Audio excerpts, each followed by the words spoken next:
সে সময় তার এমন মনে হচ্ছিল যেন সে মরে গেছে, আর তার লাশ ঘোড়ার ওপর তুলে নিয়ে মক্কায় ফিরিয়ে নিয়ে যাওয়া হচ্ছে। মুসলমানদের নবীকে হত্যা করার পরিকল্পনা ও প্রতিজ্ঞা পূর্ণ না করেই সে ফিরে যাচ্ছে।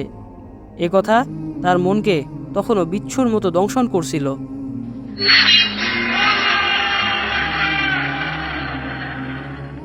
আজ তার অনেক কথাই মনে পড়ছে। স্মৃতির এক রেকর্ড যেন অনবরত মনের পর্দায় বেজে চলেছে, যার কোনো শেষ নেই, থামার কোনো নাম নেই। ইহুদিদের 3 গোত্র, বনু নাজির, বনু কুরাইজা ও বনু কায়নুকার কথা তার মনে পড়ল। যখন তারা দেখতে পেল কুরাইশরা মুসলমানদের বিরুদ্ধে লড়াই না করেই ফিরে আসছে, তখন তাদের মাথা গরম হয়ে গেল। তারা কুরাইশদের এমনভাবে তিরস্কার করতে লাগলো যেন মুসলমানদের বিরুদ্ধে কুরাইশরা উত্তেজিত হয়ে ওঠে। কিন্তু কুরাইশ নেতা আবু সুফিয়ান এসব উস্কানিতে একটুও কান দিল না।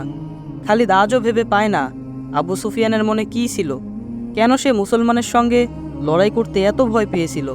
সেই বছর শীতের মৌসুমের শুরুতে খায়বারের কিছু বিশিষ্ট ইহুদি মক্কায় গেল।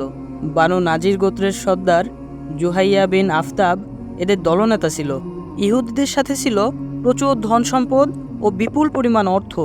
তারা কুরাইশ সর্দার আবু সুফিয়ান ও অন্যান্য সর্দারদের জন্য মোটা অঙ্কের উপটৌকন নিয়ে এসেছিল। এছাড়াও তাদের সঙ্গে ছিল সুন্দরী যুবতী, নর্তকী ও গায়িকা। মক্কাতে এরা আবু সুফিয়ানের সাথে সাক্ষাৎ করল। তার হাতে তুলে দিল বিপুল উপটৌকন সামগ্রী। রাতের অধিবেশনের আহারাদির পর শুরু হলো নাচ ও গানের আসর। অনুষ্ঠানে খালিদ, আকরামা ও সাফওয়ান উপস্থিত ছিল। আলোচনা পর্বে জুহাইরা বিন আফতাব বলল, যদি আপনারা মুসলমানদের শেষ না করেন এবং তাদের অগ্রগতিতে বাধা না দেন, তবে তারা অচিরেই ইয়ামামা পর্যন্ত পৌঁছে যাবে। আর যদি তারা এভাবেই সফল হতে থাকে, তাহলে কুরাইশদের জন্য এই বাণিজ্য পথ চিরদিনের জন্য বন্ধ হয়ে যাবে। বাহরাইন ও ইরাকের সাথে যোগাযোগের এই গুরুত্বপূর্ণ রাস্তাটির নিয়ন্ত্রণভার মুসলমানদের হাতে চলে গেলে সবচেয়ে বেশি ক্ষতি হবে কুরাইশ সম্প্রদায়ের। কেননা আপনাদের আয় রোজগারের সবচেয়ে বেশি সিংহভাগ আসে এই পথ দিয়ে। এই পথ দখল করা আর আপনাদের শাহ রগে তলোয়ার ধরা একই কথা। জুহাইয়া বিন আফতাব আরও বলল, যদি আপনারা আমাদের সঙ্গে থাকেন, তবে আমরা মুসলমানদের বিরুদ্ধে উঠে পড়ে লাগতে পারি। আমরা এবার ষড়যন্ত্রের এমন জাল বিছাতে চাই, যা ছিঁড়ে বেরিয়ে আসা মুসলমানদের সাধ্য হবে না। আবু সুফিয়ান বলল, আমরা মুসলমানদের সংখ্যায় দ্বিগুণ ছিলাম, তবুও তাদের পরাজিত করতে পারিনি। এদের সঙ্গে 3 গুণ শক্তি নিয়ে লড়লেও তাদের পরাজিত করা অসম্ভব। তবে যদি আরও কিছু গোত্র ও সম্প্রদায় আমাদের সাথে মিলিত হয়, তাহলে আমরা মুসলমানদের চিরতরে শেষ করতে পারবো। জুহাইয়া বিন আফতাব বলল, আমি এই ব্যবস্থা আগেই করে রেখেছি। গাতফান ও বনু আসাদ সম্প্রদায় আমাদের সাথে থাকতে রাজি হয়েছে। আরও কয়েকটি গোত্রকে দলে ভেড়ানোর চেষ্টা করছি। আশা করি তারাও আপনাদের সাথে থাকবে। 3-4 বছর আগেকার সেই কলঙ্কিত কাহিনী খালিদের আজও পরিষ্কার মনে আছে। আবু সুফিয়ানের ভীত ভীত চেহারাটা এখনও যেন সে পরিষ্কার দেখতে পাচ্ছে। খালিদ জানতো ইহুদিরা কেন কুরাইশ সম্প্রদায়কে মুসলমানদের বিরুদ্ধে উস্কে দিচ্ছে। ইহুদিদের ধর্ম ইসলামের সাথে প্রতিযোগিতায় আজ অতি বিপদের সম্মুখীন, কিন্তু তারা নিজেরা এর মোকাবিলা করতে পারছে না। তাই তারা আবু সুফিয়ানকে এমন একটি নকশা দেখাচ্ছে যাতে মনে হয় মুসলমানদের ধ্বংস করা তেমন কোনো কঠিন কাজ নয়। এর জন্য তারা যে ব্যবস্থা নিচ্ছে তাতে মনে হচ্ছে মুসলমানদের ধ্বংস সময়ের ব্যাপার মাত্র। কিন্তু তারপরও খালিদ, আকরামা ও সাফওয়ান বিন উমাইয়া দেখল আবু সুফিয়ান আগের মতোই ভীত, শঙ্কিত, যেন তার মাথা তোলার মতো কোনো ক্ষমতাই নেই।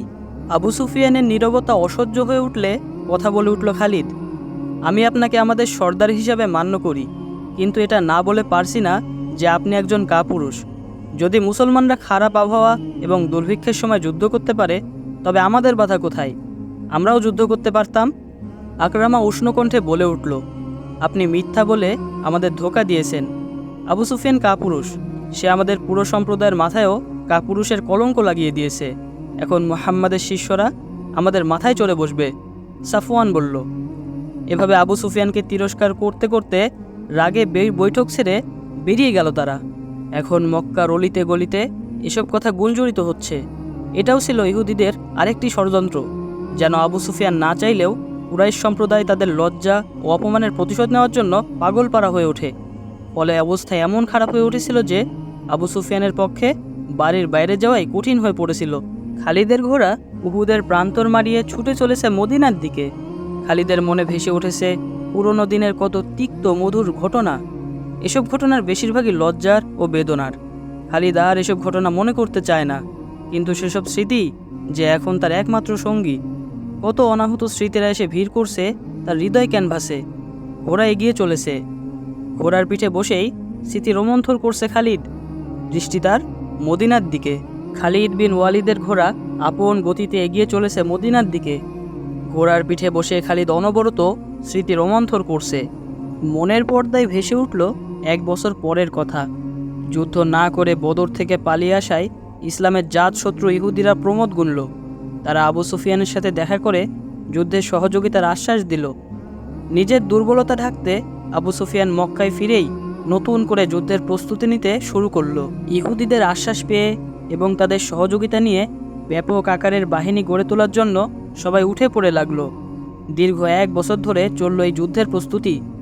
কুরাইশ ছাড়াও মক্কা এবং আরবের অন্যান্য এলাকার বিভিন্ন গোত্রকে এই যুদ্ধে সামিল করার জন্য তারা ছুটে বেড়ালো অঞ্চলের পর অঞ্চল।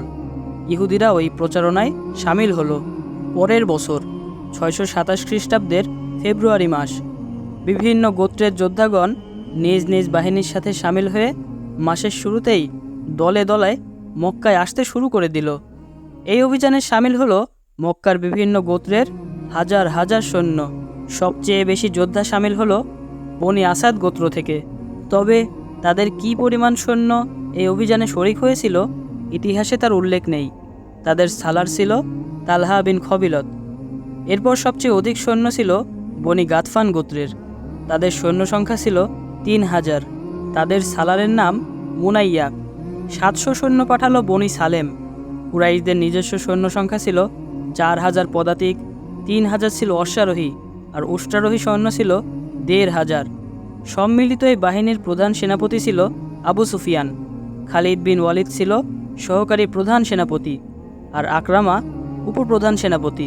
বিভিন্ন গোত্রের সৈন্যদের পরিচালনা করছিল নিজ নিজ বাহিনীর সেনাপতিগণ। এই বাহিনী গড়ে তোলার জন্য খালিদও কম দৌড়ঝাঁপ করেনি। এখন এই বিশাল বাহিনী দেখে তার চোখ জুড়িয়ে গেল। তার মনে এই বিশ্বাস জন্মালো, এবার মুহাম্মদ সাল্লাল্লাহু আলাইহি ওয়াসাল্লাম ধ্বংস হয়ে যাবে। দুনিয়ার বুক থেকে নিশ্চিহ্ন হয়ে যাবে মুসলিম জাতি। নিঃশেষ হয়ে যাবে ইসলাম নামের এই নতুন ধর্মমত। মক্কা থেকে মদিনা যাওয়ার পথে যেসব গোত্র বাস করত তারা খবর পাঠালো তারাও যুদ্ধের জন্য প্রস্তুত। মক্কায় না গিয়ে তাদের অঞ্চল অতিক্রম করার সময় তারা মূল বাহিনীর সাথে যোগ দিয়ে একত্র হয়ে যাবে। ফলে বাহিনী যতই এগিয়ে যাচ্ছিল ততই বাড়ছিল বাহিনীর সৈন্য সংখ্যা। এই বিশাল বাহিনী মক্কা থেকে মদিনার উদ্দেশ্যে যাত্রা শুরু করল। খালিদ তার গর্বিত ঘোড়ার পিঠে চড়ে এক পাহাড়ের চূড়ায় উঠে গেল। সেখান থেকে সে দেখতে লাগলো সৈন্যদের মার্চ করার দৃশ্য। যত দূর চোখ যায় অগণিত ফৌজ, যুদ্ধের দামামা বাজছে, সানাই বাজছে। সৈন্যদের চোখে খেলা করছে প্রতিশোধের আগুন, খেলা করছে গভীর আত্মপ্রত্যয়। খালিদ মনে মনে বলল, এই স্রোতের সামনে মুসলমানরা খড়কুটোর মতো ভেসে যাবে। তাদের পায়ের তলায় পড়ে থাকবে লাশ আর লাশ। মুসলমানদের রক্তে রঞ্জিত হবে পাহাড়ের কঠিন শিলা ও সমতল বালিয়ারি। আরবের বুক থেকে ইসলাম চিরদিনের জন্য বিলীন হয়ে যাবে। মুহাম্মদকে নিজ হাতে হত্যা করার কঠিন সংকল্প নিয়ে পাহাড় থেকে নিচে নেমে এলো খালিদ বিন ওয়ালিদ। যেখানে উহুদের যুদ্ধ সংগঠিত হয়েছিল সেই জায়গায় এসে পৌঁছালো এই সম্মিলিত বাহিনী। এখানে দুটি নদী এসে এক মোহনায় মিলিত হয়েছে। কুরাইশরা এই নদীর মোহনায় তাঁবু গাড়ল। অন্যান্য ফৌজ তাঁবু গাড়ল উহুদ পাহাড়ের পূর্ব পাশে।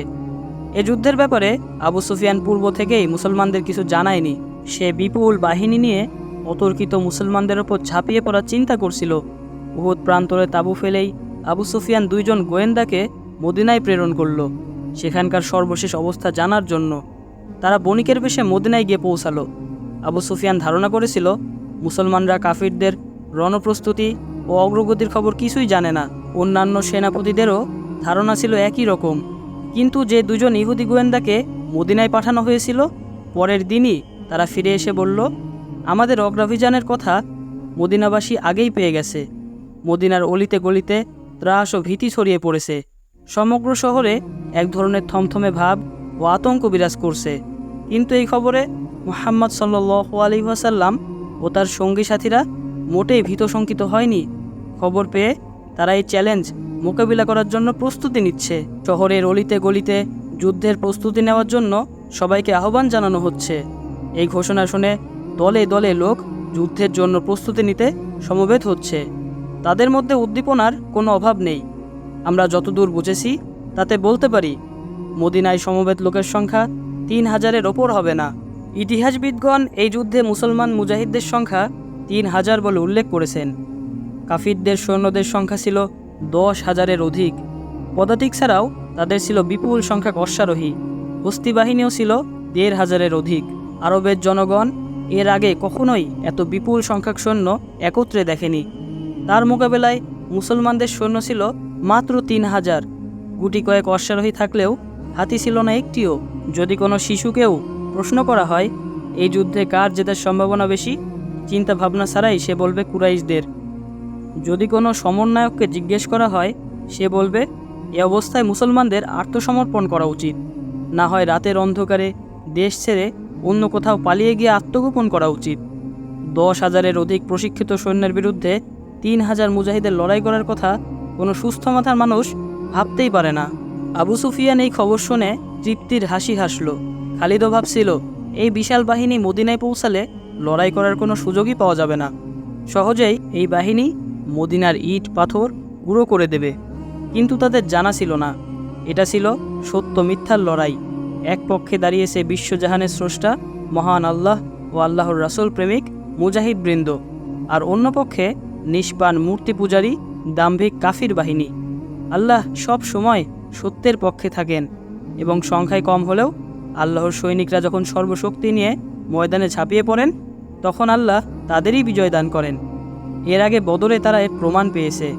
ফলে সংখ্যায় কম হলেও বিজয়ের তামান্না নিয়েই সেদিন ময়দানে নেমেছিল মুজাহিদ বাহিনীরা। মদিনার অলিতে গলিতে ঘোষণা হচ্ছিল, সত্যের সৈনিকেরা ঘর ছেড়ে বেরিয়ে এসো, আল্লাহর রাসূলের নেতৃত্বে ছুটে চলো যুদ্ধের ময়দানে। হক ও বাতিলের এই লড়াইয়ে আল্লাহ তোমাদের সাথে আছেন। তোমরা লড়াই করো, মারো, অথবা শাহাদাতের পেয়ালা পান করে মহান আল্লাহর দরবারে চলে যাও। তোমরা কি জানো না, যারা আল্লাহর পথে নিহত হয় আল্লাহ তাদেরকে মৃত বলতে নিষেধ করেছেন? আমাদের হারানোর কিছু নেই। বাঁচলে আমরা গাজী, আর মরলে শহীদ। উভয় ক্ষেত্রেই মুমিনের সাফল্য সুনিশ্চিত। ওদের অস্ত্র নষ্ট হয়ে যেতে পারে, ভেঙে যেতে পারে, কিন্তু মুমিনের অস্ত্র কখনোই নষ্ট হয় না, ভাঙে না। আমাদের অস্ত্র হচ্ছে ঈমান ও মনোবল। আজ যদি আমরা পরাজিত হই তাহলে নিঃশেষ হয়ে যাবে আমাদের অস্তিত্ব, নিঃশেষ হয়ে যাবে ইসলাম। দুনিয়ার বুক থেকে মুছে যাবে মুসলমানদের নাম নিশানা। আর আমাদের বিজয় মানে মদিনার বিজয়। শুধু তাই নয়, বিজয় হবে মানবতার, বিজয় হবে আল্লাহ ও আল্লাহর রাসূলের। কোনো ভয়ভীতি মুমিনকে স্পর্শ করতে পারে না। জীবন মৃত্যু আমাদের প্রায়ের ভিত্ত। যারা হাসতে হাসতে মরতে জানে, মরণ তাদের থেকে দূরে পালিয়ে যায়, বহু দূরে। এভাবেই মদিনার সাহাবীরা উজ্জীবিত করছিল মুজাহিদদের। শাহাদাতের তামান্না নিয়ে মুজাহিদরা সামিল হচ্ছিল যুদ্ধের কাফেলায়।